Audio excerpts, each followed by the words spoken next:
Well, I suggest we start now. Good afternoon, everybody. Good morning for our US participants. Thanks for waking up early. And for those who are on the afternoon shift, thanks for joining us. My name is Thomas Gadd. I'm a member of Marsh's Global Sports and Events Practice. We deal with sports and esports. And I'm really thrilled to have today the inaugural Marsh Esports or Marsh eTalks. This is the first time we organize such a webinar, and it's the great gathering of experts, as you'll hear, in the fields of sport, esport, education, and everything in between. We hope the discussion today will be thought-provoking and help advance all the tasks within esport and sport, and help convergence of sport and esports, thanks to some of the initiatives which blend both worlds and education. That's our big belief. And without further ado, I'm very happy to pass on to our moderator who has accepted this big task. So Sami Werfelis can be taking us through the whole thing. The seminar will have a 90 minutes discussion and 30 minutes Q&A. So if you have questions, please try to keep them till the end. But if there's something you want to talk to us about, we will be happy to do that. So without further ado, Sami, the floor is yours.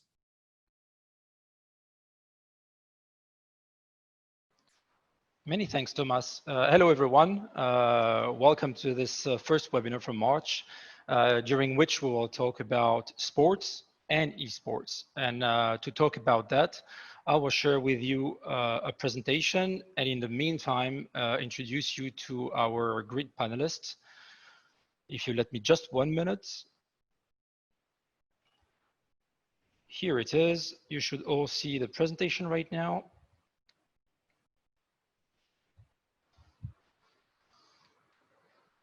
So as you can see, we have a lot of people today, and I'm happy to moderate such a table. And honor to ladies, so I will ask Laila to present herself. Go ahead, Laila. So before I speak, I'm having trouble with my internet, so if I choppy, please let me know. Pleasure to meet you. My name is Laila Bullman. I'm a program officer with the Samueli Foundation, and we are the sole funder and founder of the North America Scholastic Esports Federation. And we have over 10,000 students across the United States. We have affiliates across the world, in the UK, France, South Africa. I'm here with the executive founder and director, Gerald Solomon, and pleasure to meet you as we bring esports and STEM education together for our students. Thank you, Laila. Dina, the floor is yours. Thank you, and thank you very much for having me today. So my name is Diana Jevons, and I'm from World Sailing, which is the International Federation, the global governing body for the sport of sailing. So we're officially recognised by the IOC, and we are responsible for the management of the sport worldwide, so grassroots to Olympic level. And I've been in this role for 3 years, so although relatively new to this role, I've been involved in our esports relationship from the beginning. So I've seen that grow, which has been really exciting. Thank you, Dina. And then we will try, I will try, because I was meant to organize everything alphabetically, which I didn't. So now, normally it should be up to Nicola to present himself. Go ahead, Nicola. Thanks, Sami. Yes, thanks for having me. So my name is Nicola Bazum. I'm an associate professor at the University of Paris. Mostly I'm working in the field of sociology of sport. I'm also the vice president of the French National Esports Association called France Esports. And lastly, I'm in parallel a kind of esports advisor for the Olympic movement, and especially the Global Association for International Sports Federation, which bring together 95 international sports federations. So many hats. It will be very interesting to hear from Nicola about both sports and esports. Mohammed, it's yours. Hello, everyone. My name is Mohammed Majali. I am the founder of Faith Esports. Fate is an esports organization based in Amman, Jordan. We operate globally. We currently operate in the Middle East, Europe, North America, and Asia, specifically Jordan, Pakistan, Saudi Arabia, Kuwait, Bulgaria, and many more.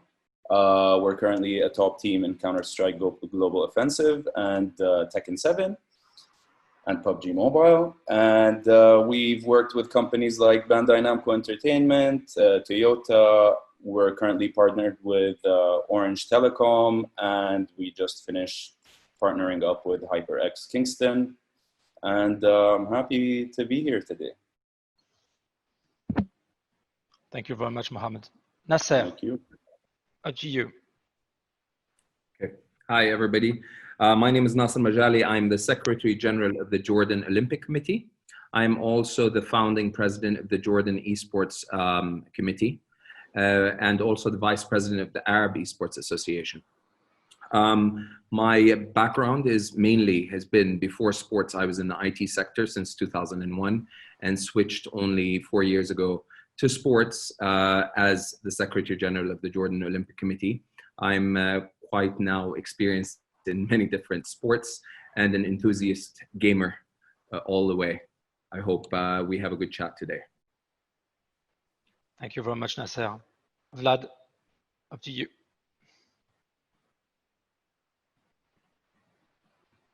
Vlad, we don't have the sound for you, Vlad.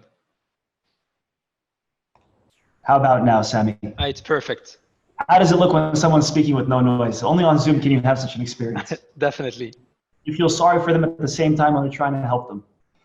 So my name is Vlad Marinescu. I'm the president of the International Esports Federation, the world governing body of esports, founded in 2008, currently with 72 national member federation, organizing the World Championship every year since 2008, as well as the Global Esports Executive Summit.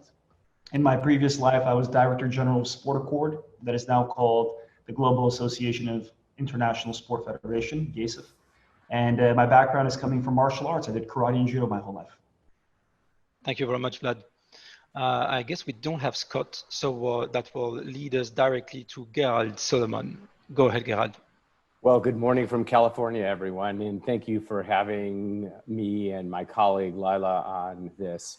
I'm Gerald Solomon. I am the Global Director of Philanthropy for the Samueli Foundation. Our esports program is a scholastic approach to gaming and esports. It's a nonprofit subsidiary of our foundation, and all of our work, which is based upon a set of curriculum approved by departments of education in the United States, is free to all schools and after-school programs around the country and the world. It is our philanthropy to connect children's passion and play with education and career opportunity. Thank you very much, Gerald. Roma, you will conclude this. Hello, everybody. You hear me? Perfectly. Hello, Sami. Yeah, my name is Romain. I'm 44 years old. I'm coming from the traditional sport industry. I'm a soccer passionate, and I used to work in Africa and in France around academies and camps using the passion for football as a driving force for education. And we jumped with my wife 2 years ago now, 2.5 years ago, into the esport industry. We met Nicola, all the people around the table right now. And with the idea is to use the esport passion as a driving force for sports. So we will explain that during the conference, I guess. This is MCS. Thank you very much, Romain. So as you can see, we have, on top of having a lot of people around the table, we have various profiles, which are very interesting. People coming from the sports ecosystem, some from the esports ecosystem, and some hybrid that are taking the best out of the two worlds, which will lead us to our first questions to the panelists. That will probably also be a topic for later. How did it change with the COVID? What is the current sports world's view of esports? And for this, I would like Dina to start, as she's, based on what I know, a pure product of sports. Great. Go ahead, Dina. So we see esports really as another tool to enable the job of an international federation. So that's the growth and the continuity of the sport, the regulation of the sport, and the evolving nature. So our e-sailing game allows us to raise awareness, it allows us to educate and provide an additional competition platform. And what we can see from that is that we're targeting a different audience to who we would normally target with sailing, as not all the e-sailors are sailors in real life. So it's a nice way of growing the participation in the sport from that point of view as well. And it's also given us, as you mentioned with COVID-19, a competition and training platform whilst people are unable to train themselves. So we have a really positive view of esports. Thank you very much. Nicola, I know you told us, I know it, everyone doesn't know it, but you have your feet on both words for a long time now. What's your point of view about how the sports is seeing esports right now? And how did it evolve in the past 3 years?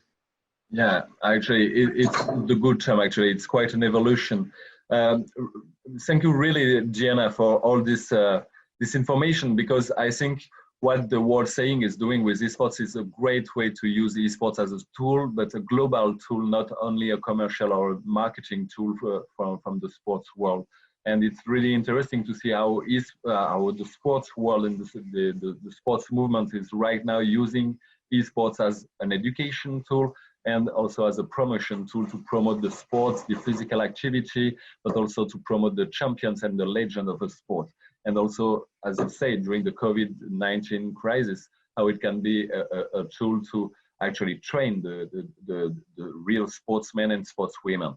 But as the Global Association of International Sports Federation, we conducted a survey like 2 years ago, asking all the 95 international sports federation how they see esports actually, and the results were quite mixed, if I can say that. The fact is that for half of the international federation, esports 2 years ago was still seen as maybe an opponent to sports, because they share the same audiences, they share maybe the same practitioners, and it was kind of competition between the esports industry trying to maybe attract and mimic all the sports codes.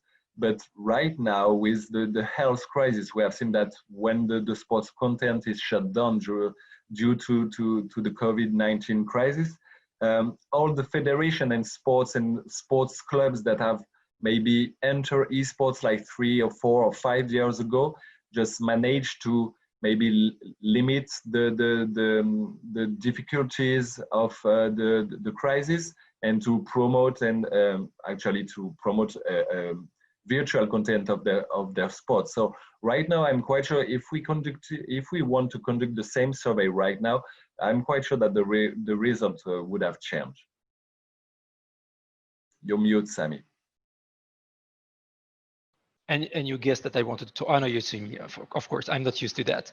And I was like, absolutely. And I wanted to have also Vlad's opinion, because you have a background in sports, in the sports industry, as you mentioned, but you're also leading now one of the international federation that is also taking interest in both esports ecosystem and the sports ecosystem. I think that esports and traditional sport or sport goes hand in hand. I think they form a perfect yin-yang of balance through the education of the youth, through the education of humans. I think that the biggest fallacy that has been believed in the past 3 years by international federations is that esports is going to steal your practitioners.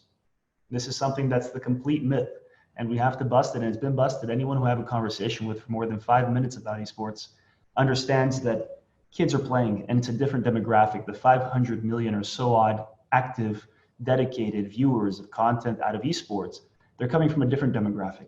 The key here is how do we work together, and how can we reinforce the principles that traditional sports teaches, like physical competencies, socializing in a physical way, plus nutrition and psychology and other important aspects. And this is the target, I think, of us, to find a way together with sport federations and the esport federations nationally and internationally, and all organizations, publishers alike as event organizers, to find the method at which we can help to educate the youth by using the best parts of each sport, the best attributes that can be given to the youth, to make sure that we have the future successful humans in the world. Thank you very much, Vlad. Romain, I would like to have your opinion on this because just to explain quickly to our viewers, Romain started in sports, now is in both worlds, but focusing on esports with MCES. But he has a very specific business model that is very interesting, basically inviting people to come and practice esports and sports at the same time. What's your point of view about that, Romain, please? Yeah, I'm going to talk about the experience we have on the field, let's say, and what I feel right now is that the sports clubs, etc., are not really understanding what esport could bring to them, and they often think about esport only about audiences and how can I go to touch the millennials, sorry. And we think that we can do a lot of things between sport and esport, as you said, Sammy. We do that on every Wednesday, every Sunday, every Saturday during the holidays.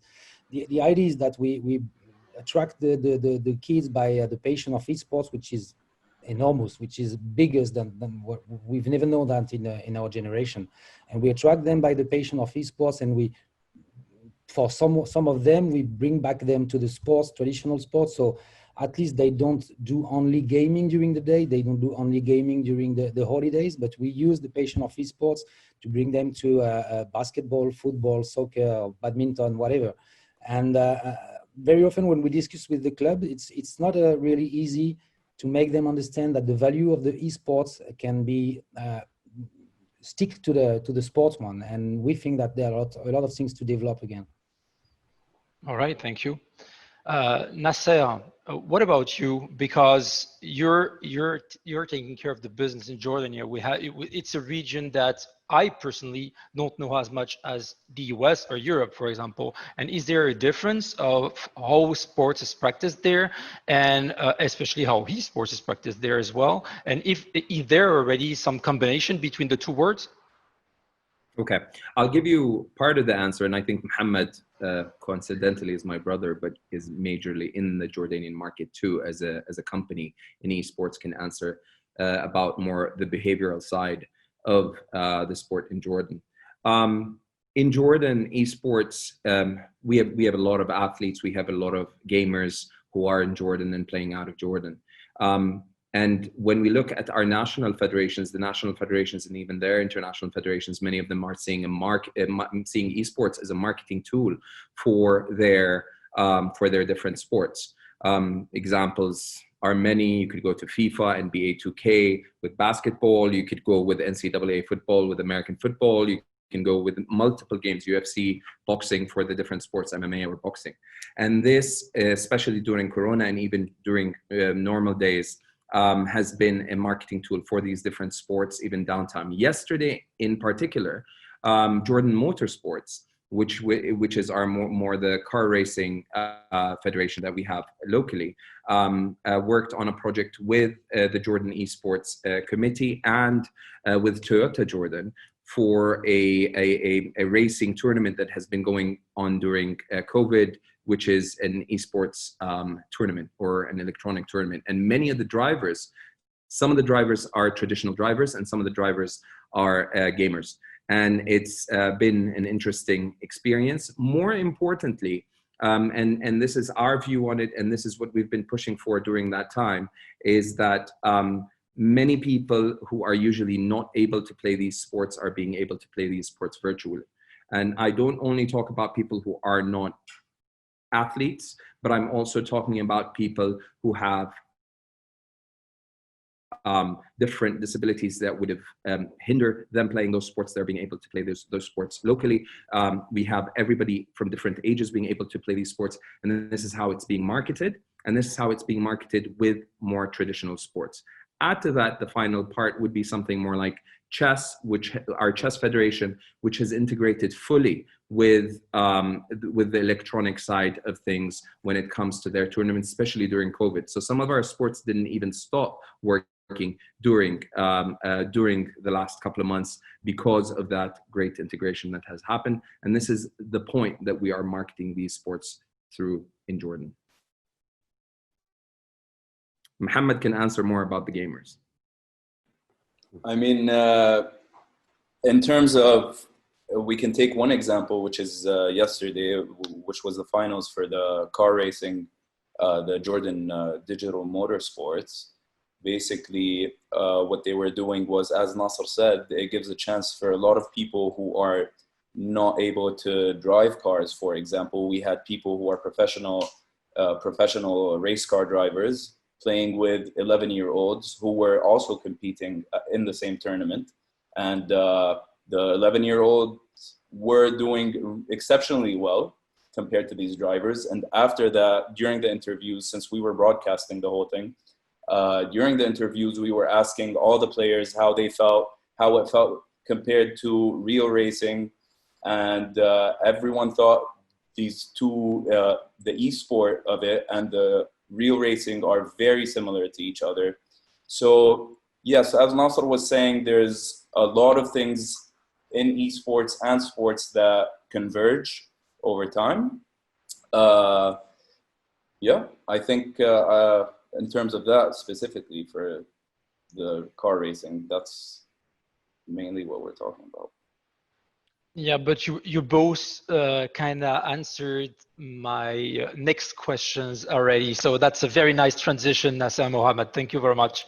And we'll do like this, and I will give the mic to Laila and Gerald about sport boasts values.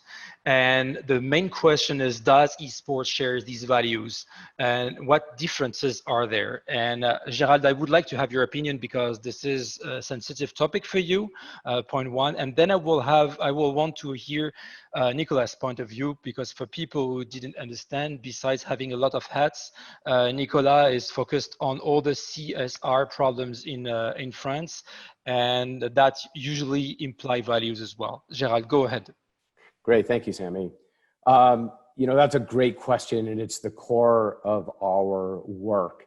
As we all know, many kids grow up wanting to be competitive professional athletes, and they dream, and I did too as a child, wanting to be able to compete in a particular sport because I loved it, and also hoping I could make a living at something like that.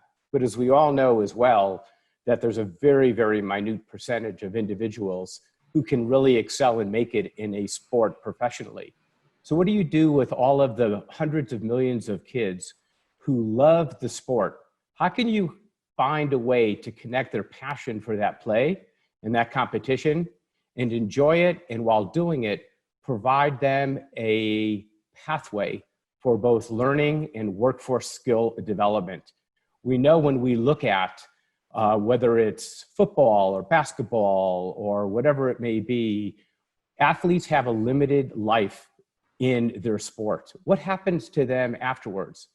And the value proposition upon which you engage students, where they can enjoy what they do and have what we call that awareness or aha moment, where they can say to themselves, I love esports, but I could also be a graphic designer for esports, or I can do event management, or I can go ahead and I could do data analytics and help my team or others play better because of my skills in calculus and algebra.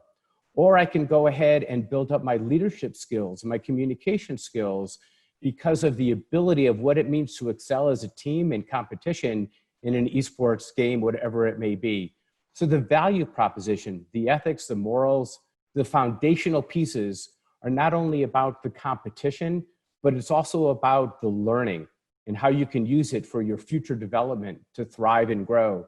That's what we have done. That's what we do. We work with many of you who are on the panel about how can we connect the ability of what students and children enjoy and love and give them a solid foundation for learning that transcends and goes beyond what it is to be competitive as they grow and thrive in life. That's interesting, and that lead me to ask Laila as well. If I remember, you explained that you have a past in the education system, and we all know, well, I don't know about all education system, but I know that most of them use sports as a standard activity. Did you ever consider using esports, or was it too soon, or even was people reluctant using anything related to esports in standard education courses? Or Yeah, What absolutely. Yeah, absolutely. So yes, I have 17 years in the classroom and also as a principal of a high school. And I can tell you that the discomfort around esports is no different than the discomfort that education had when moving to laptops and computers and digital learning. It's a new modality. It took some time. There was resistance, but now it's the new backpack. The laptop is a backpack for a student, for those who have access to it.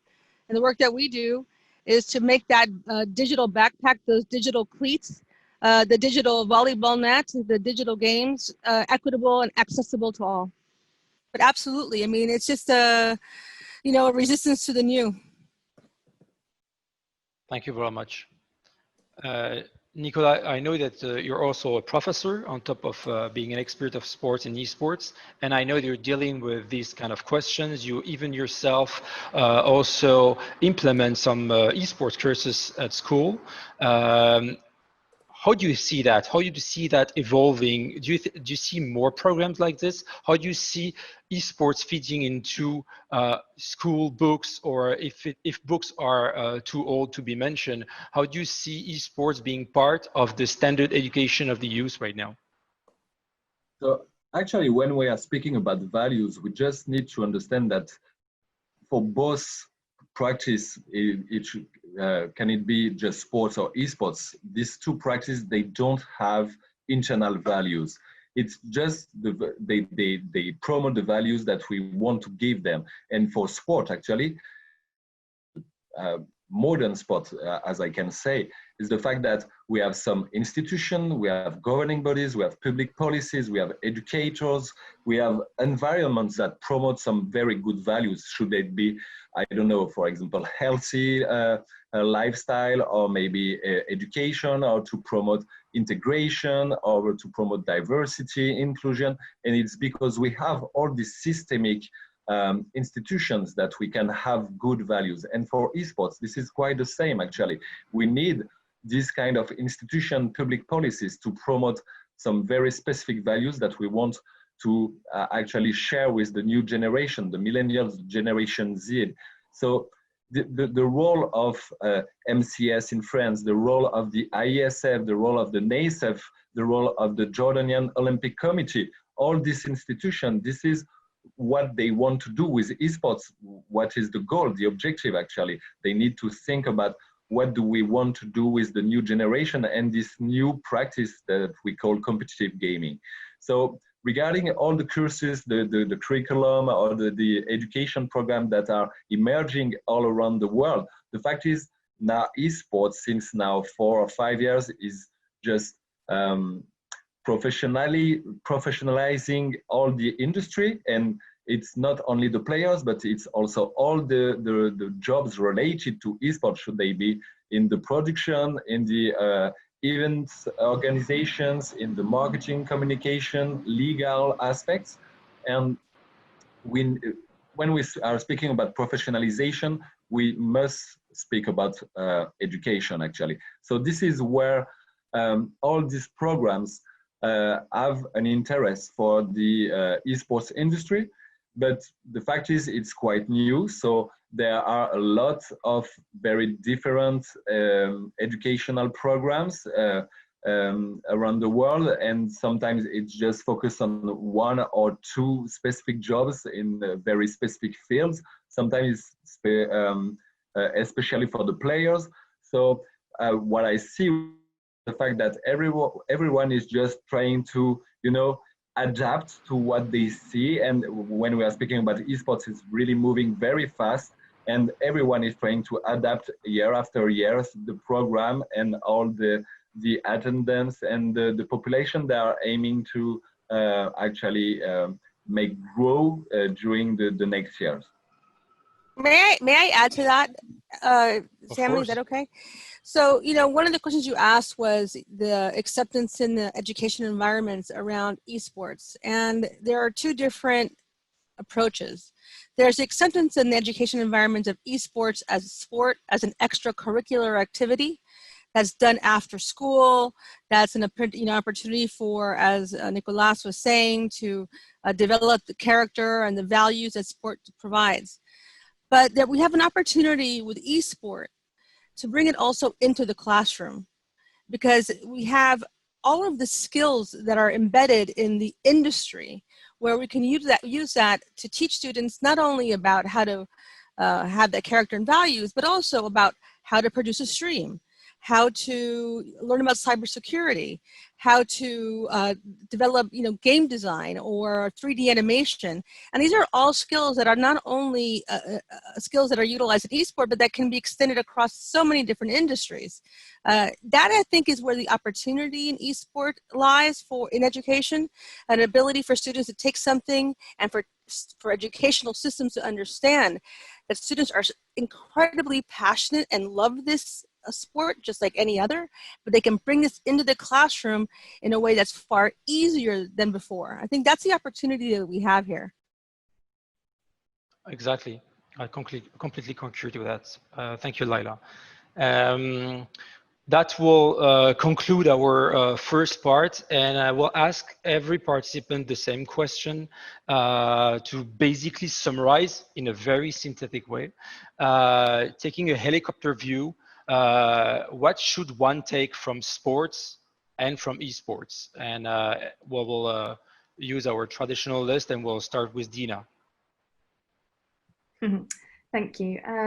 So I think from esports perspective, it's important to look at the scalability. So the fundamental difference that we sort of see between sports and esports is that ability to scale without huge cost implications or sort of other restrictions. So our platform has two parts. We have an inshore and an offshore game.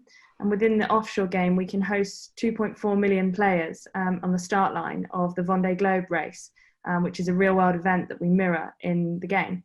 And that's actually not possible to have 2.4 million votes in the real world start line. So, it gives you an opportunity to scale like you wouldn't normally have had. And that's true with other sports of mass participation, multi-venue sports. So the park run, where they have an infinite amount of people able to take part globally. And again, not possible with all sports, but virtual golf has an option to have a lot more participants in it than perhaps normal golf would in terms of the limitation of the venue.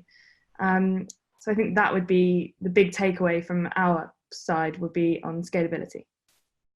Thank you very much, Dina. Very interesting. Laila, I know you just finished to talk, but I think you would love to synthesize what you just said. And yeah, maybe absolutely. You have a different point of view on a broader level. I would just add to what Dina was saying, but it's broader in the sense that it's scalable also, and it also means more diversity. It means more equity. The issues of having ticket sales be limiting who can participate and who can watch and in its interactive way is no longer limited. So we have it's scale, diversity, as I said earlier, equity. And it brings in, we have questions of globalization that are, I think, churning our world, but esports has the opportunity not only to create unity, but also remove many of the divides that we have right now. But I would say the focus is diversity and equity, far more along great scale. Thank you very much. I will pass the mic to Nicola, but first I would like to answer to Sarah Matthews. Sarah, you asked, how do you see VR impacting the future of esports and our sports? Just wait for 20 minutes and we will definitely answer your question, or hopefully, at least our panelists. This is one of the questions we picked for today. So go ahead, Nicola. Yeah, sure. So I see for the sports movement and the Olympic movement, the opportunities to actually enter esports are multiple. You can, of course, attract a new fan base. You can rejuvenate your fan base. You can just maybe try to promote your sport on a new market, and especially in Asia, for example. But you can just enter a new or just use esport as a tool to enter the digital transition or the digital revolution of your sport, as we have seen with now sports clubs that are just broadcasting their traditional sports games on Twitch, for example. But you can also, for the sports world, it's an opportunity to attract new private partnerships and new sponsors. to educate the rules of the sports to the population, to detect and to scout new talents, or maybe to train the sportsmen and sportswomen, and also to promote physical activity, to promote the sports, and to promote the champions. For esports, actually to have this connection, this bridge with the sports movement, it's the opportunity to maybe just use to use sport as a tool to, or maybe use the tool of the sports to enhance the governance of the esports industry and the esports ecosystem, to give a structure and a framework for grassroots esports, to maybe use the tools used in sports about performance optimization, about healthy lifestyle, about ethics and integrity, about how to reach a global audience. No events in the world except can just be at the same level at the Olympic Games, for example, and also use the tool of sports to promote inclusion and diversity. I know how these topics are important to you, Nicola. Thank you very much. I hope I will not make a mistake, but I think I'm getting used to it. Mohammed, I think it's your turn right now.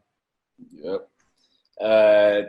Of course, a lot of the stuff that has already been said, but one of the main things for me is how regional, how diverse, and how esports connects worlds. I mean, if you look at our team, for example, we have about 20 people on our team, including coaches, managers, players. You have people from Germany, people from France, from the United States, and these are different, I mean, you have coaches. We have a coach from Germany that is training with players from Bulgaria that we are managing here from Jordan, and people are joining in from Pakistan, all playing the same game, all understanding the same language, and all doing the same stuff. And if you want to look at how this is related to regular sports, real sports, I mean, you can look at nutrition, ethics, psychology, the way we scout players to play, they have to exercise, there's practice, training, conditioning. You can also see the way football clubs are entering into the world of esports because they're seeing a market there that they can access with their players. So yeah, overall, there's a lot to talk about still. Thank you very much, Nasser. It's up to you. I know that your brother is specialized in esports. This is how you presented it, and I know you're more on the sports part. So go ahead.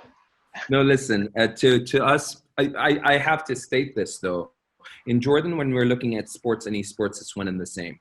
So we look at esports as one of our sports, and the E part for it is just the extra added part there. So we have the same view of it when we look at it, but the one note that I have to note where Diana and then Laila and Mohammed iterated is accessibility. It's borderless, okay? And this has many of our athletes and many of our gamers being able to compete at very low cost, with no need for visas and no need for travel and no need to even leave their own couch if they didn't have to.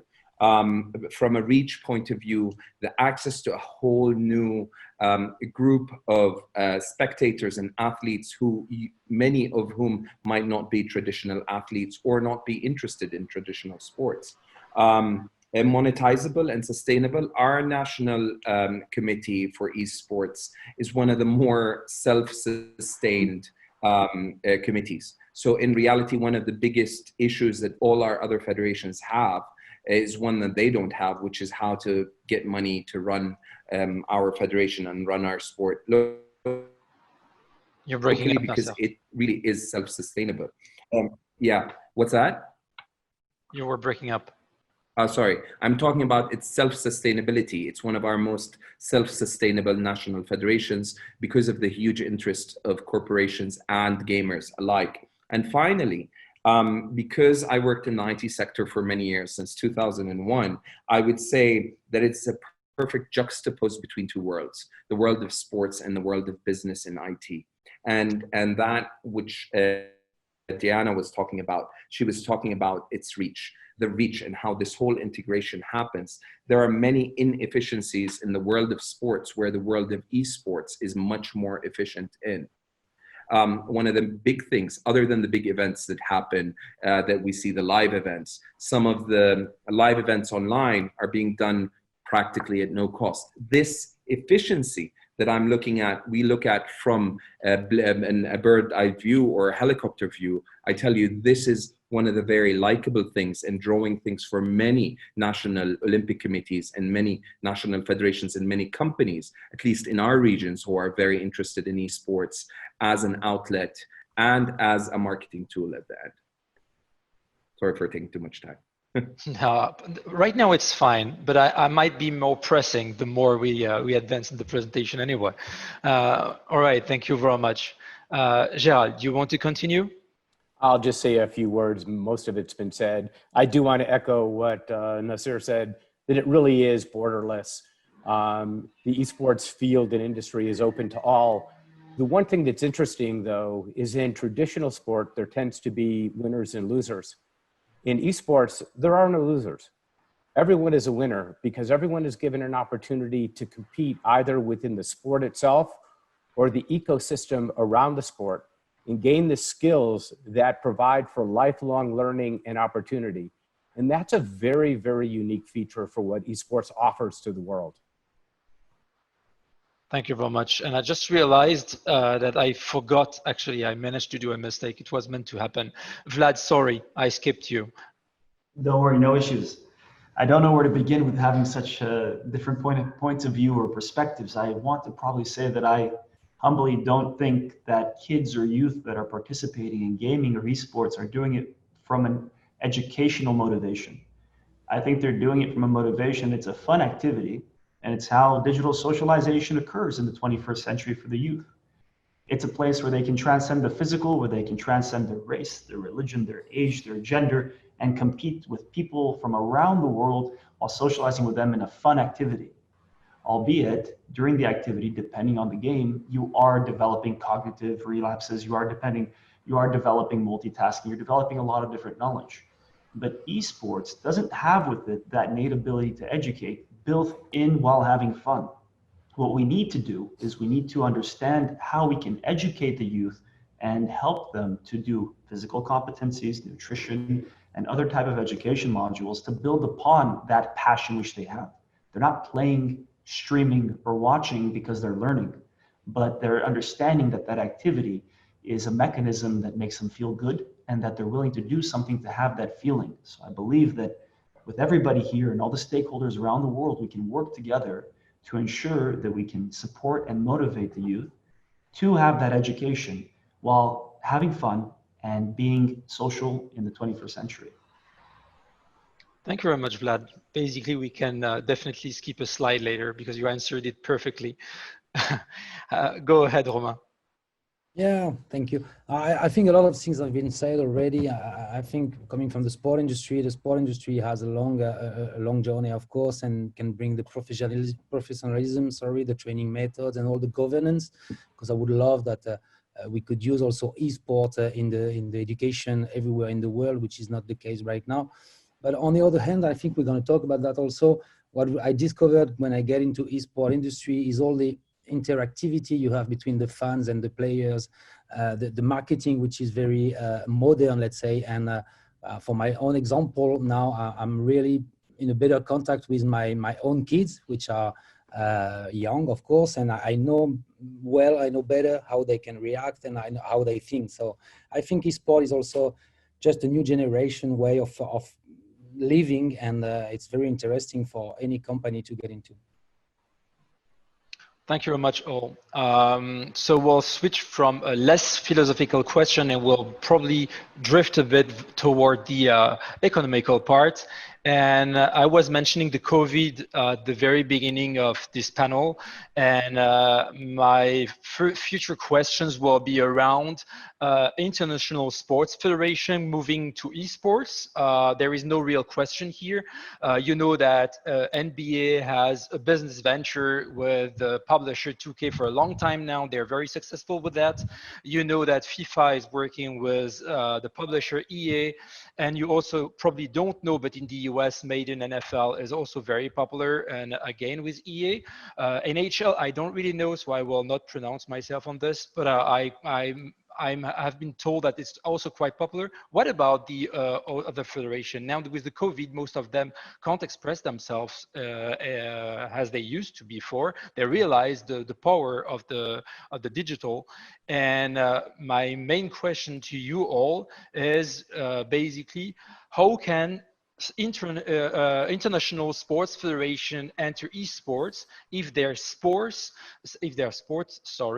does not lend itself into an esports version? And I will give you concrete example. We have swimming pool, we have volleyball, we have handball, we have ski. These games these sports exist in games, but it's not let's be honest, good games. On top of that, it's not esports games. So what are, according to you guys, the opportunity for this International Sports Federation to do something with esports or digital in general?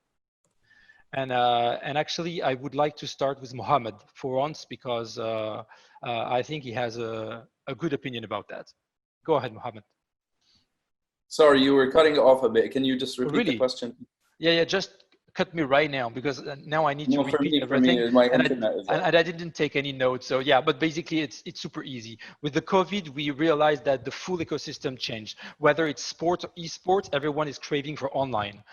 So for sports federation that has basically brick and mortar, they're doing events even on a weekly basis, but it's offline events. Now they need to express themselves. For some of them, they don't even have a digital strategy. For most of them, they don't even have the opportunity to use gaming as a tool like NBA 2K or FIFA or NHL or Made in NFL. And according to you, what's the opportunity for an international sports federation to enter esports if their sport does not lend itself to an esports version? If it does not lend itself to an esports version, like golf or racing, you're saying? So we're saying like NBA. Yes. I could contradict you on this, because actually there are a lot of very good esports car video games and also golf games. But I was more thinking about swimming pool, volleyball, handball, this kind of games. I'm illustrating what I'm asking here actually. I mean, honestly, I don't have any experience with this yet. I mean, I have experience with lots of sports who have been done their events live and are now trying to go online. This is mostly with sports that do have an alternative in real sport, in gaming. But maybe I don't mean to shift the focus here, but maybe Nasser or Roma. I knew he was. Listen, Sammy, I knew he was going to do that. So I do actually have a semi answer for that, Sammy. So just to talk about it, because I've seen it done with Olympic Games. So Olympic Games on a couple of platforms have had their own games. For example, London had its own game. I think they had one for the Winter Games. I think it was in Canada, and they had the 2008 version of Beijing. So you had 2008, 2010, and 2012. Those games were, I don't know how the sales of those games were, but I'll tell you about the gaming experience within those games. It wasn't up to the par of NBA 2K, and it wasn't up to the par of NCAA football, and it wasn't up to the par of Madden, which have a lot of investments going into them. But I'll tell you one thing, the other games, which are mainly, not all team sports, but many of them are team sports, they have succeeded because of the success of marketing them in their own market, and then marketing them internationally, and then integrating them a lot at this point with the clubs that are working internationally. FIFA has a beautiful model being done with that, and all of us know that. But I would say for many of the other traditional games, personally as a gamer, and as a person who's interested in that, I would say that there is a huge opportunity there. There's a huge opportunity because it's succeeding with everybody that's going in, but there has to be an investment coming in with it. You have to invest a lot technically because you want it to be very playable. For example, I'd look at Vlad here and I would talk about judo. How can you have a lot of the judo players, a lot of the jiu-jitsu players, a lot of the taekwondo players would love to have their own games to be able to play many of the martial arts. UFC at some points, or MMA at some point, had a semi-successful model that many people would like to see those games come back. Boxing had a successful game with EA Sports at some point, which many people would like to see come back. Their sales haven't been that great, maybe, but the games should be there and they should be very much supported by the international federations. Rugby kind of jumped in there a little bit. I don't know how far that went, but it is, I think, trust me. Well, at this point with COVID, I'll tell you one thing, Sammy. I think many of them should be exploring this and should be exploring the monetization side of it and the marketing side of it. It's not a question of should they or shouldn't they. I think they should. Most of them should, as long as, and maybe Vlad will throw in a bit there with judo, as he said he had pretty good experience with judo. I prefer to do judo in live, but I'll I know you do. Listen, I've done jiu-jitsu for a while, so I know that it's more fun to do it, the live part. But when you go into the tournament model and you want to go into playing with a lot of friends internationally, sometimes if you can build a model or build a game that is very playable and technical at the same time, I think they should go into it and build into that. And they will have a lot of people trying to either do it in virtual reality or do it in gaming or do it in some shape or form. Did that answer your question, Sammy? Sammy, if I can add to that, because we're somewhat in a unique position. I was about to give you the mic, actually. I read what you wrote. So we're in a unique position because we own a professional sports team. We own the Anaheim Ducks hockey team. And when the season was canceled, we had to make a drastic shift in order to deal with and address the needs of the fan base in Southern California.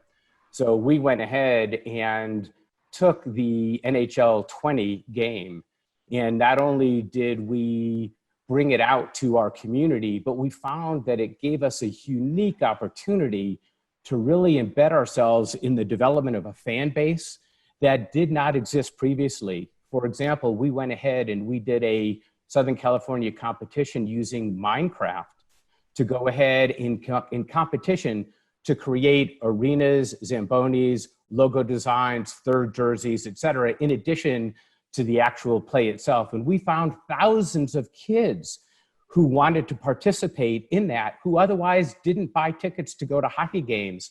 And we've learned that it is a great pathway to connect the electronic version of hockey into the actual physical play of hockey.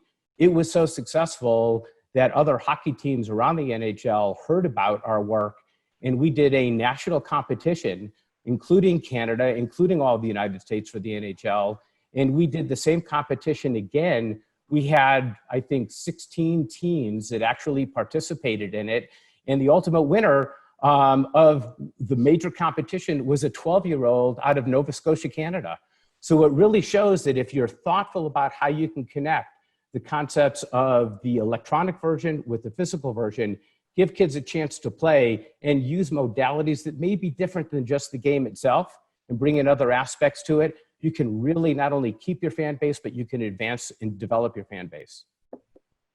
Thank you very much, Gerald. Very interesting. If I can add something, Sammy, very, very concrete, just to give you an example of, I'm not sure each sport has to create their own game that is recreating the sport in the game. I'm not sure this is the way that will help things to improve. I got a clear example, a club in Bordeaux in the south of France who is doing a field hockey, which is not very popular in France, and they wanted to recruit more people.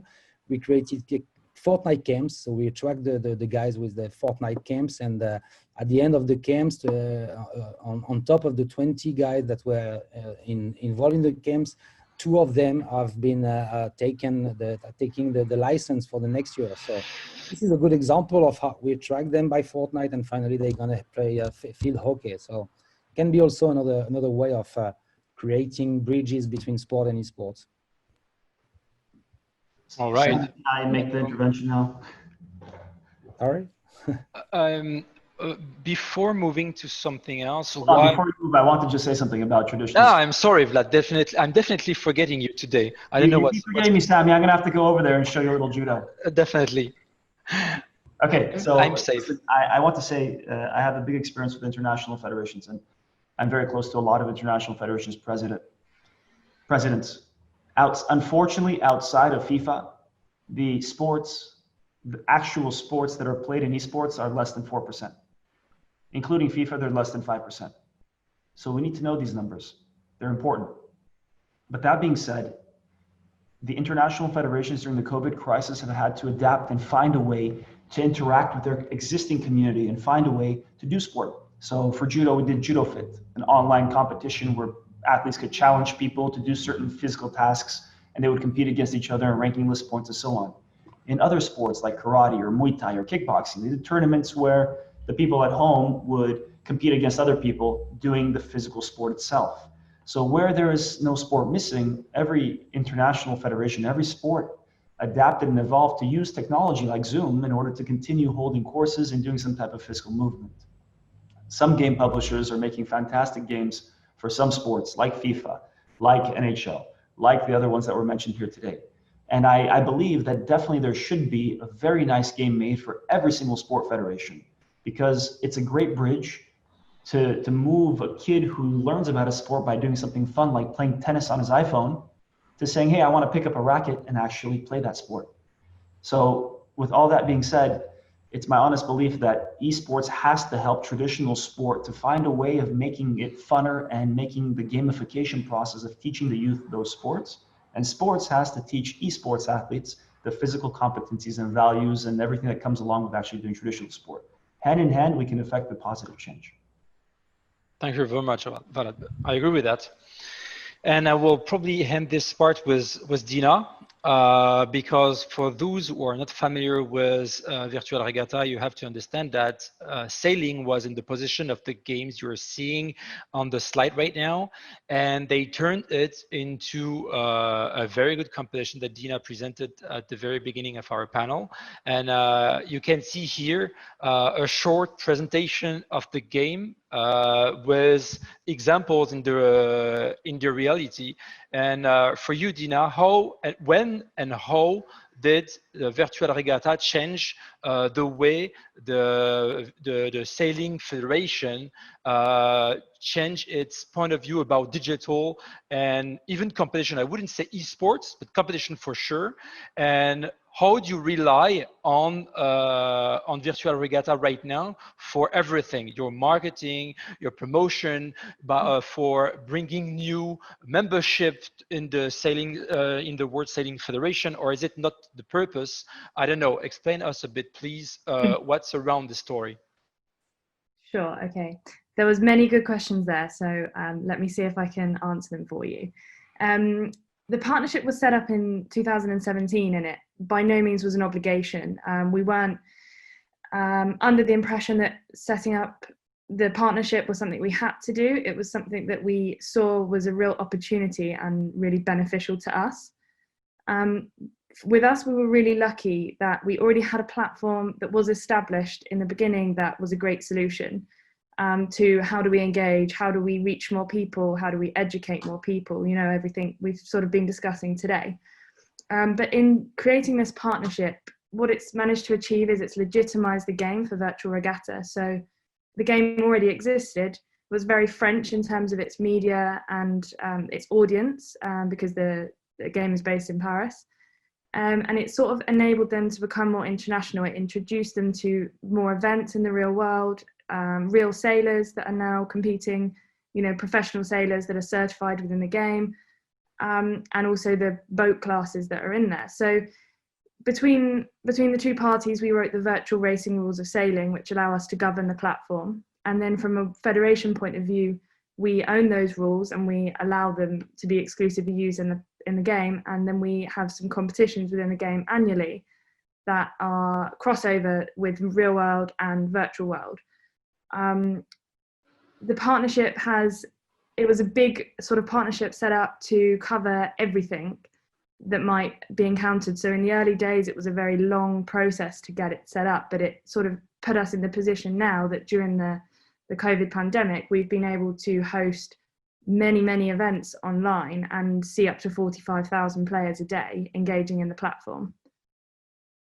Anything I didn't answer from your questions? No, I think it's quite accurate right now. But you see how a game that honestly in 2017 no one would have foreseen what it became managed to work with an independent publisher. The CEO of Virtual Regatta is actually, if I'm not mistaken, a former sailor himself, and he decided to do the game by himself and managed to do something amazing. So it means that everyone can do it. Is it the right direction? I don't know. I really liked what Nasser told us before, and Gerald as well. There are many opportunities around sports without necessarily needing to build our own game, which is actually quite difficult and quite expensive. With sailing, it sort of maybe doesn't naturally lend itself to an e-game. You're not sitting in a boat in any way. You know, with racing, you can hold a steering wheel and replicate that game quite easily, and you're not in a boat and you're not pulling your sails, and it's a very different way to sort of operate a boat. But we've embedded a sailing school within the game so that you are learning the real rules, and they're implied in the game. So it means that it's a training tool that can cross over into the real world, even though the sport might not lend itself so easily to a virtual game. Absolutely, and thank you very much for this transition, because we are about to talk about the crossover between digital worlds and real life. And I would like to switch to a totally different topics, and we'll come to virtual reality and augmented reality as well just after, because someone in my headset is telling me that we are running a bit late, so we'll need to skip some slides, unfortunately. But I would like to have the opinion of our great panelists about the recent events that occur in Fortnite. For those who are not familiar with this, Fortnite became a very popular game like several years ago. Not that much, but the growth was skyrocketing, and they use basically the ecosystem inside the game to do something different than just gaming. So they create stories on I don't know, quarterly basis that people can follow, but they also have events. They, for example, have Travis Scott doing a concert inside the game. Before him, Marshmello did the same thing, but they also did the first minutes of the previous Star Wars live inside the game. And we see video games, I'm talking about Fortnite, but in Minecraft, you also have similar events, and also in GTA as well, but with a population that is probably more similar to the gamers they used to have on their servers. But I will stick to Fortnite and Travis Scott and Marshmello experience. And I would like to ask you, they proved through their concert that pop culture can exist inside video games and benefit the artists. Do you think that traditional sports can use this pass to attract new viewers, sponsorship, or in general diversify their activities? And I would like to start with Nasser for that. Go ahead, Nasser. I'd say 100%. I even wanted to talk about something that Roman said a bit ago. Not only he was talking about integration between people playing Fortnite and then playing traditional sports. What I wanted to say is many sports can be played on these open world games.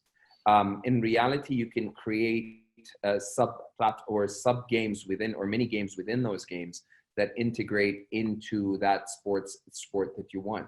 Especially, it's easiest with things like card games or cards games. You can say car races, team sports that are already built that could be integrated into that. Plus, and this is where I wanted to say, you don't need to build your whole game. For example, for field hockey, but field hockey can be integrated within one of those open world games. Plus, when you come and talk about pop culture for sure, and even music, concert, and all of that, especially in open world games where there's a whole life, especially RPGs maybe, you can have a whole world that is going on there, that whole virtual world where this can all be utilized. So I think it's 100%, Sammy. I think there's an opportunity there. And I'm talking now marketing and monetization and functionality wise, there's a lot of integration that can be done there in the way that you were presenting it. Thank you very much, Nasser. Nicola, do you want to add something about that? Yeah, actually, it's a great answer from Nasser. We have seen international federation of sports federation enters esports through different games and through Fortnite. I think the best example is the NFL, actually, which make a partnership with Epic Games, which is the publisher of Fortnite, to have their jerseys within the game. It means that all the players actually could just wear the virtual jersey of their favorite team within the game. And now this kind of games like Fortnite, but before you talked about GTA or maybe Minecraft or World of Warcraft, for example, they are not only games. We need to see them as actually social platforms, social networks. All these players, these players are kids that are in the same schools, the same college, the same high schools, and after schools, when in my generation we used to go to the skate park or to the playground to play a basketball game or to maybe do some skateboard, now they are just going home and just meet themselves virtually within Fortnite and within, I don't know, Minecraft or these other games. So it means that all this new way to consume video gaming can be a very good platform for everybody, actually, any announcer, any brand to just exist within these games and to reach all this population, all this new generation. And I think that to just make the bridge with your previous question about how an international federation or how a sport can enter esports if there is no simulation games of virtual simulation of its games. I think that we need, or the sports movement needs to understand that the sporting dimension of esports and gaming is not what we see on the screen. It's what is outside the screen. It's what all the skills that the kids and the players are developing outside the screen. And so you can just promote values, promote physical activity, promote sports, even if you don't have a video game that simulates your real sport, actually. And Fortnite can be a good tool for that. Thank you very much, Nicola. Romain, on top of being a father of kids playing Fortnite, I know that you have a Fortnite team yourself. Do you see something else to add to what has been said already? Yeah, I think that the question is if sports can use this path to attract new viewers. Also, we already see that even not talking only about Fortnite, but talking about Twitch, for example, we start to see some soccer games on Twitch, and so clearly the sports is trying to create a kind of bridge and pass with the sport industry.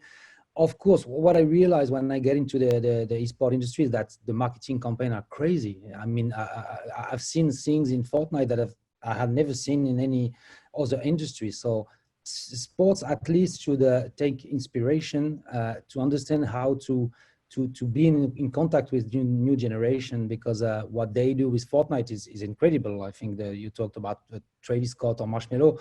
It's wonderful. I mean, so I think sports should look at esports and not only as a possibility to reach a new audience, but as a new way of talking to the new generation. And they should take it and put it on their home, and there's a lot to do. Yeah. All right, thank you.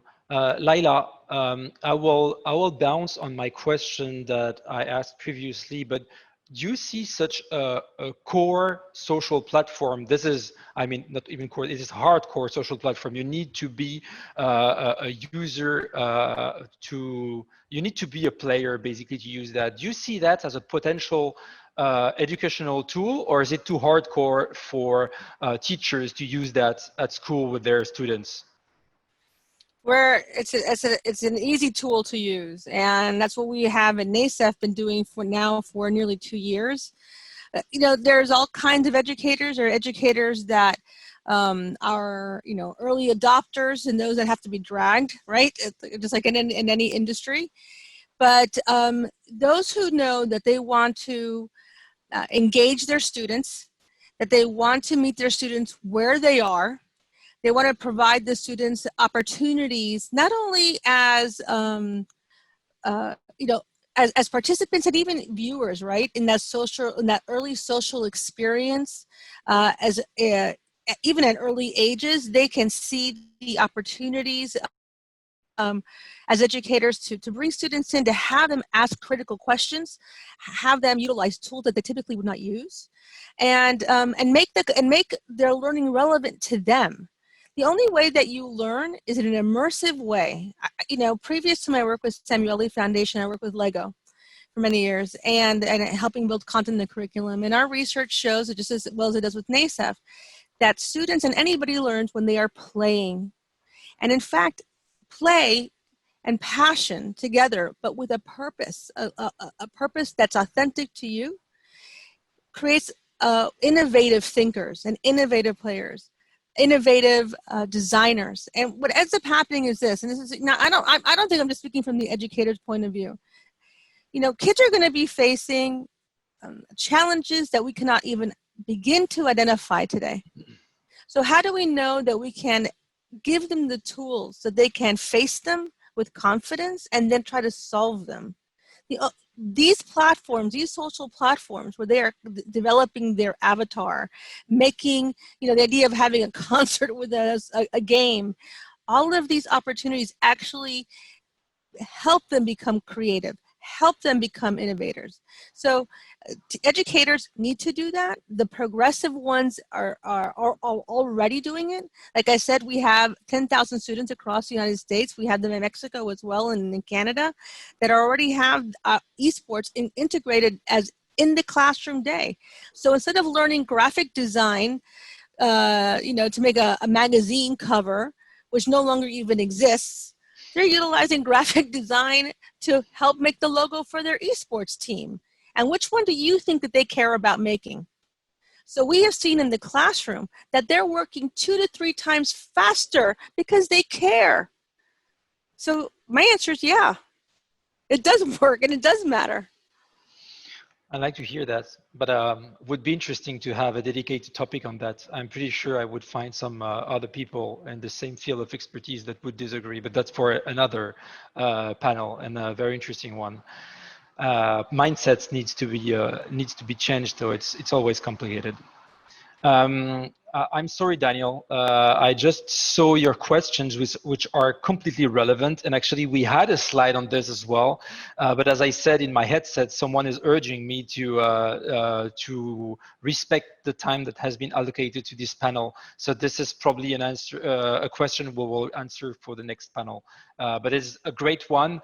And to give you a very short answer is that it's complicated, because basically, in traditional sports, a federation decides of everything. In esports, you have what we call the IP owner, who are the publishers, and these are the real regulators. And right now, most of them, if not all of them, at least those who are based in the US, has a blacklist, and in which you always have betting and gamblings.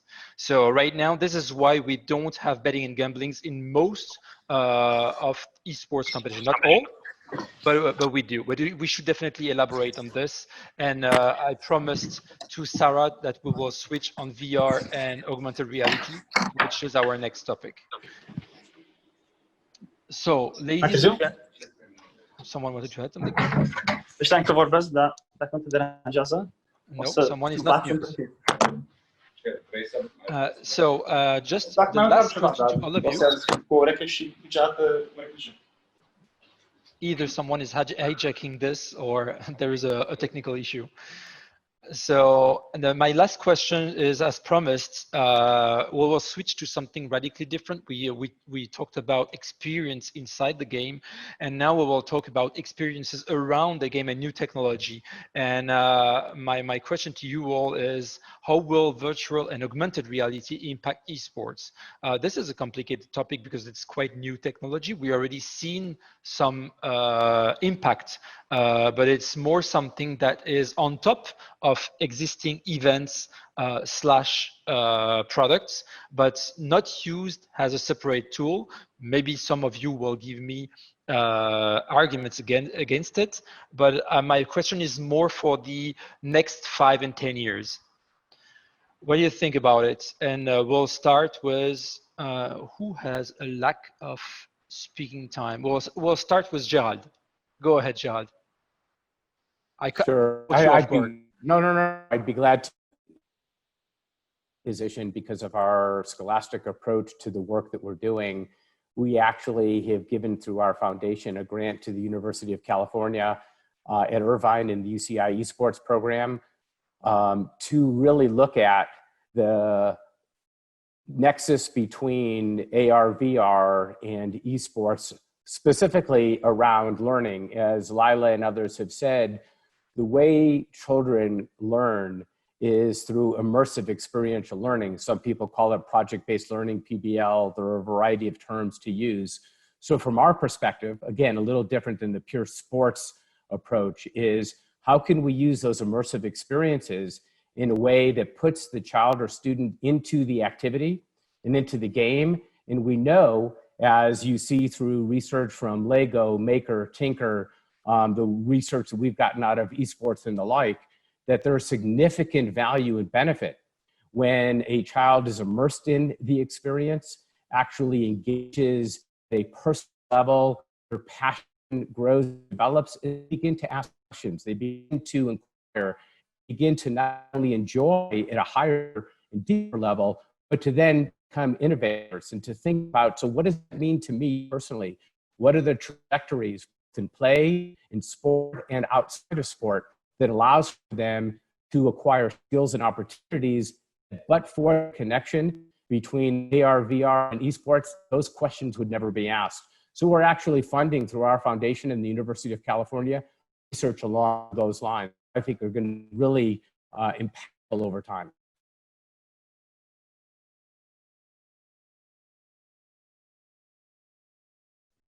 Can you mute Sam? No, I just, yeah, I'm double mute. I said, brilliant, thank you very much, Gerald. Nicola, do you want to add something about that? Just very quick. The fact is, regarding VR, we just need to keep in mind that right now the technology is quite expensive, and something like 1/3 of the population is subject to the motion sickness. So regarding a player experience, I'm not sure that VR for esports right now, but it will change. I'm quite sure that the technology will be improved in next years, and we have some professional leagues of esports games that are on VR. ESL, for example, the ESL VR. Here we've seen a picture of some VR on screen, and there is Hado in Japan, which is a mixed reality with VR and AR, which is a game that is played and is quite new and very interesting as it enhances the physical activity of the players. But I see maybe more interesting the augmented reality, the AR, for not only the player experience, but mostly for the fan experience. And I am quite sure that everyone here is very aware of what Riot Games has done in the Legends Championships in Beijing, for example, with the dragon, the virtual dragon, and augmented reality dragon within the stadium, the arena. And I'm quite sure that this is where, for the next years, the most improvement will be seen for the esports industry, most for the fan experience and the experience for the player experience. I agree with that, even if I'm not supposed to agree, but I still agree with that. Sarah, do you want to add something about that?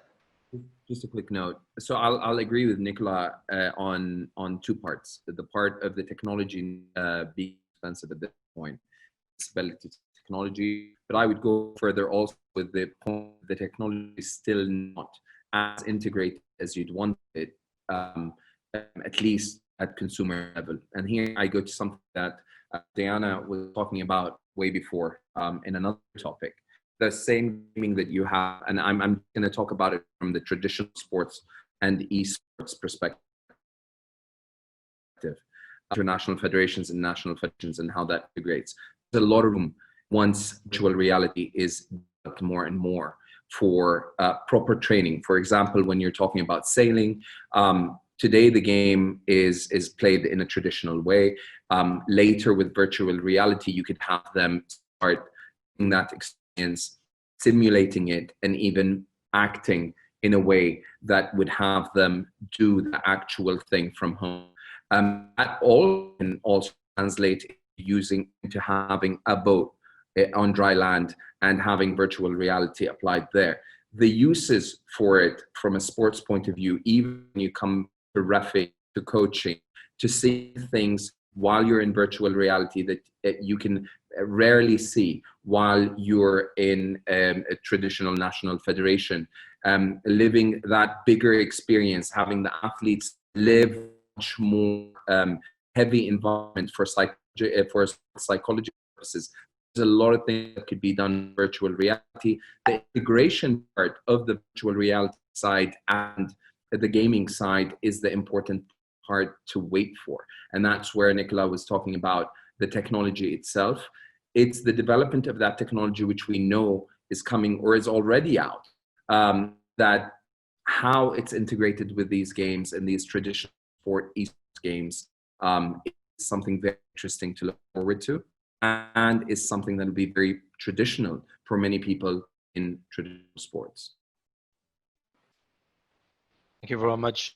Dina, do you agree with Nasser just, and you have something in mind for virtual reality or not yet?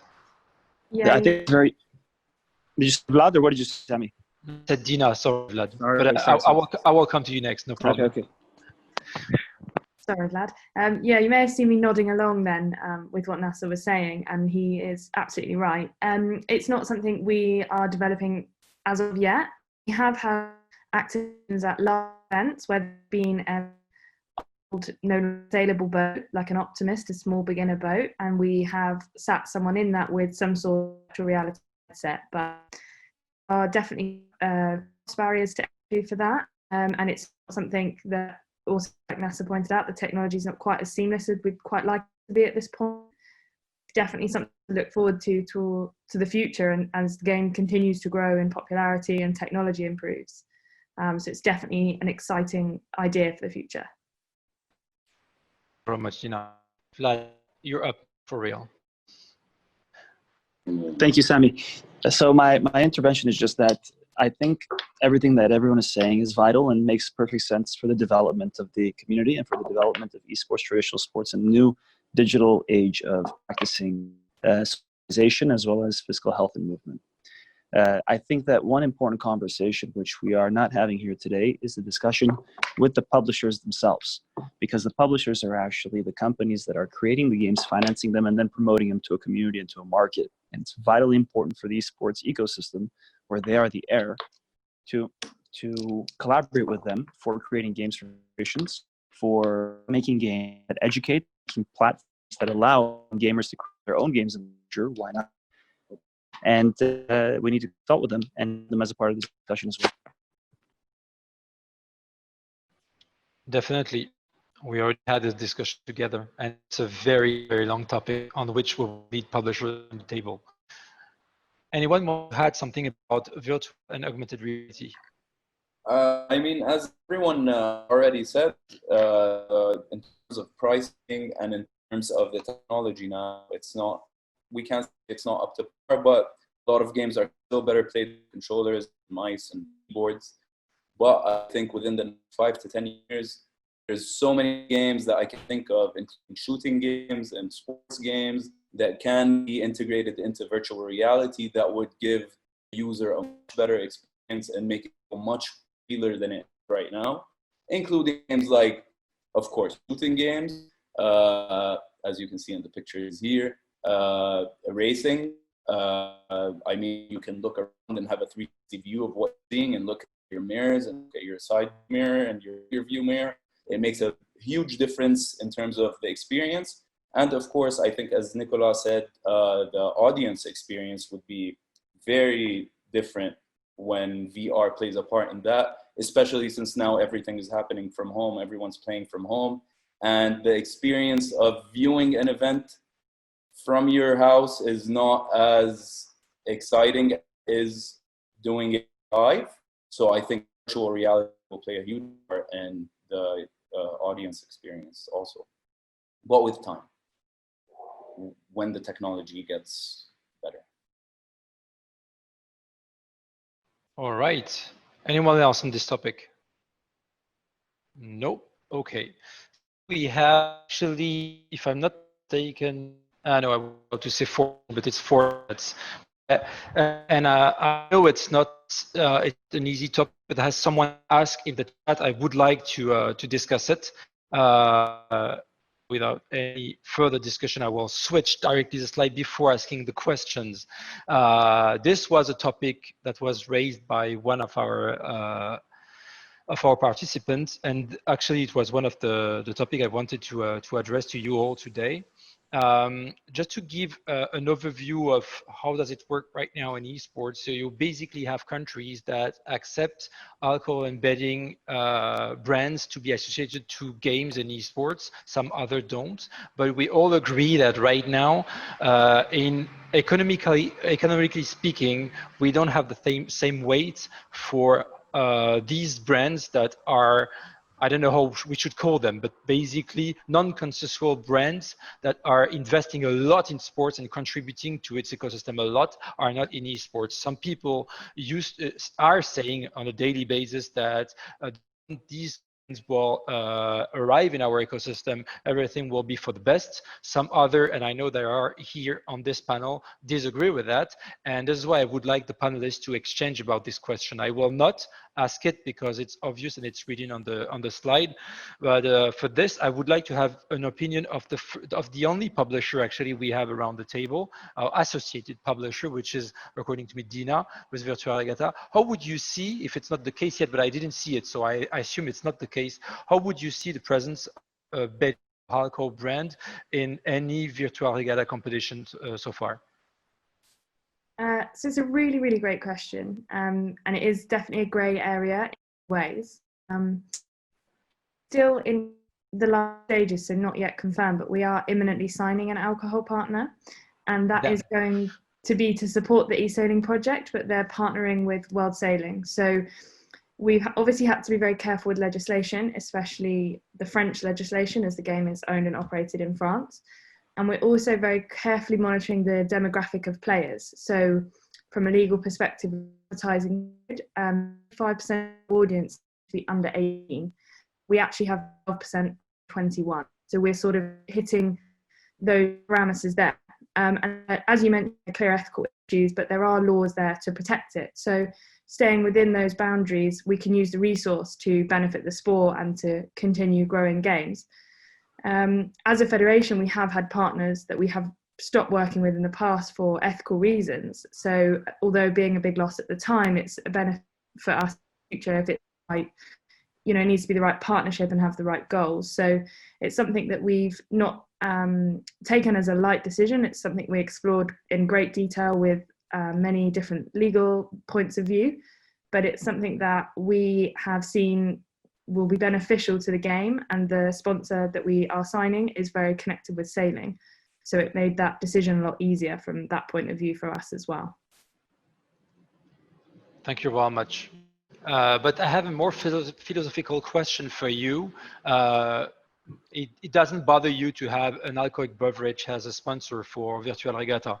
This is not something that really bother you as a federation / publisher, because you're so close. I assume that you will speak for both of you. Yeah, I think I'm sort of trying to speak on behalf of both of us. The way that the partnership is done is not directly with VR, and we are not promoting the alcohol brand within the game. So the promotion and the partnership will be promoted externally. And the sponsorship will allow us to engage more nations that might otherwise not have the funds and resource to engage with the game from a national point of view. So I think it's always going to be a tricky question, but we've been very careful about how we've gone about the partnership. So we don't see it being an issue. And in the game, any sort of branding will be very subtle to sort of, I guess, tread carefully in a bit of an unknown area. Thank you very much, Gina. I know that you have a strong opinion about this. I would like to hear out.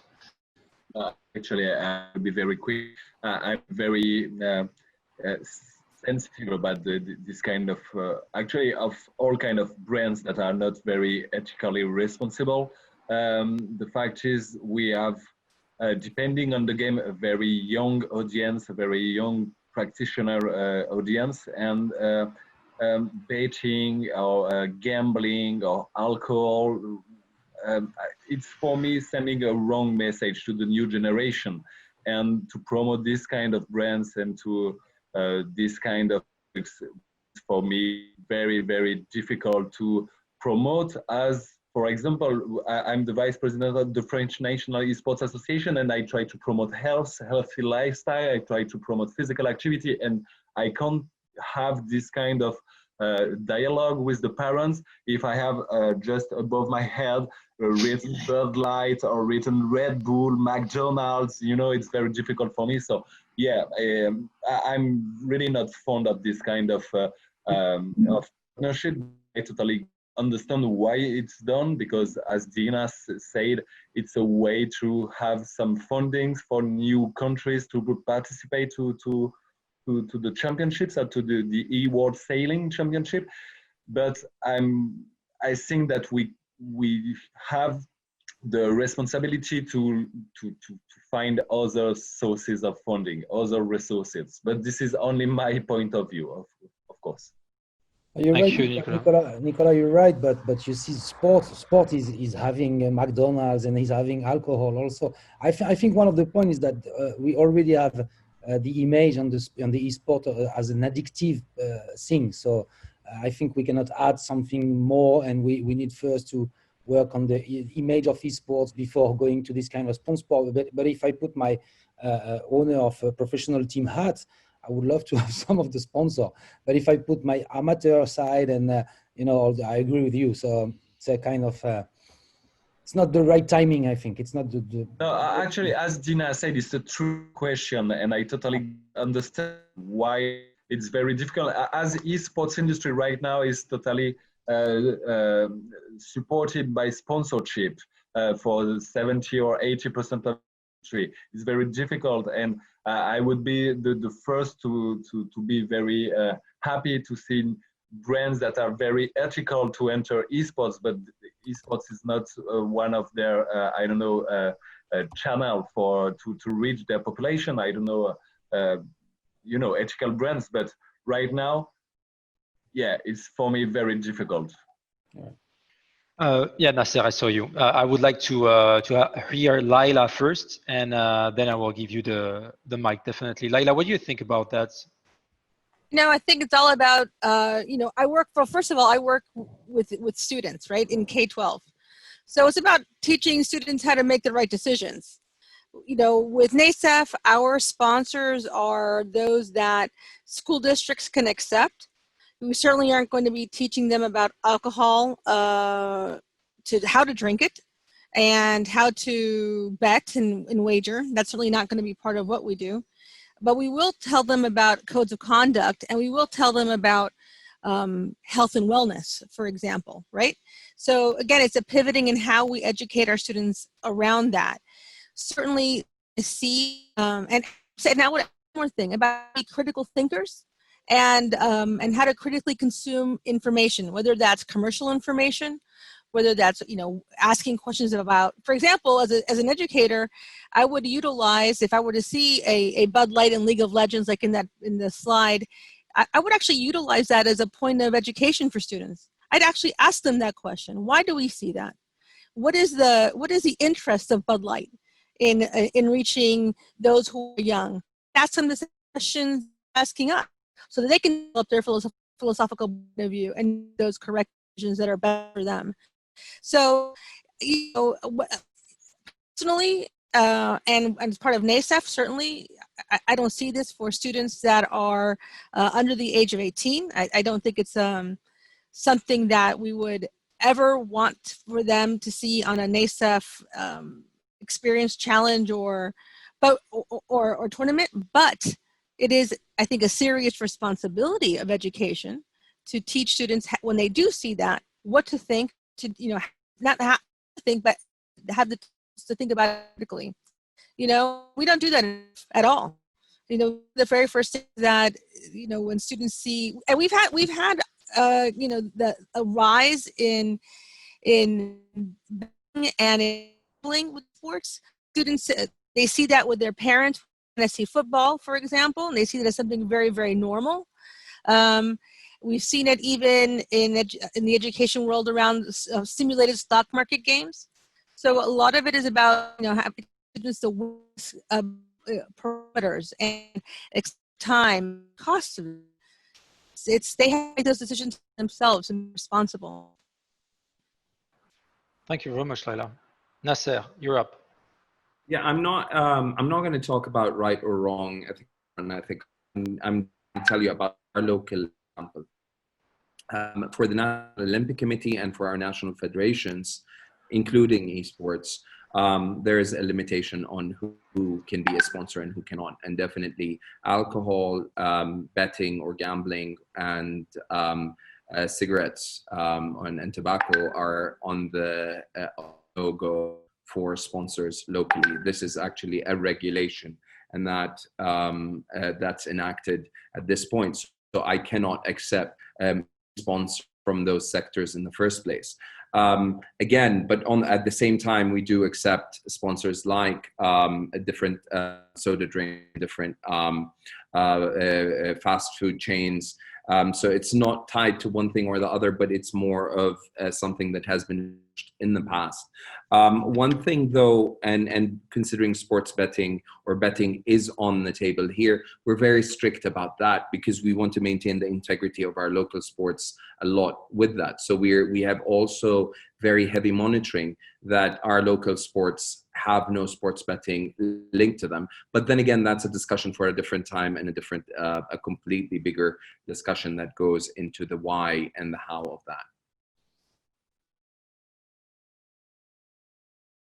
Nobody can hear Sami.